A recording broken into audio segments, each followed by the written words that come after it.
আজ চলে গেছিলাম বিয়েবাড়ির বউ ভাতের অনুষ্ঠানে। তো সেখানে পরিবারের সবাই গিয়েছিলাম। তো বাইরেটাও একটু ভিডিও করলাম তোমাদের সাথে। সেটা ছিল লজে, রেওন বাস স্ট্যান্ডের নীলিমা লজে। তো বাইরেটা তোমাদের দেখাচ্ছি, দেখো।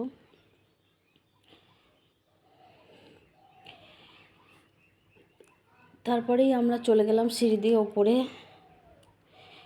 প্রচণ্ড গরম পড়েছে, এই গরমে সিঁড়ি দিয়ে ওঠা তো খুবই কষ্টের ব্যাপার। তারপরেই চলে গেলাম ফুচকা আর পকোড়া স্টলে। ফুচকা খাওয়াটা আমি ভিডিও করতে পারিনি। তারপর পকোড়া খাওয়ার পরে সাথে সাথে চলে আসলাম খাবার টেবিলে।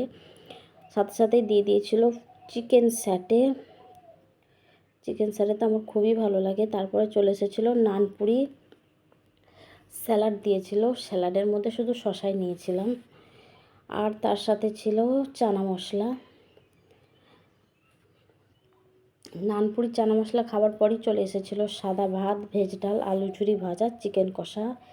তার মধ্যে কোনোটাই খেতে পারিনি, শুধু চিকেন খেয়েছিলাম এক পিস। তার কারণ ফুচকা পকোড়া খাওয়ার পরই সাথে সাথে খাবার টেবিলে চলে এসে খেতে পারাটা সহজ না।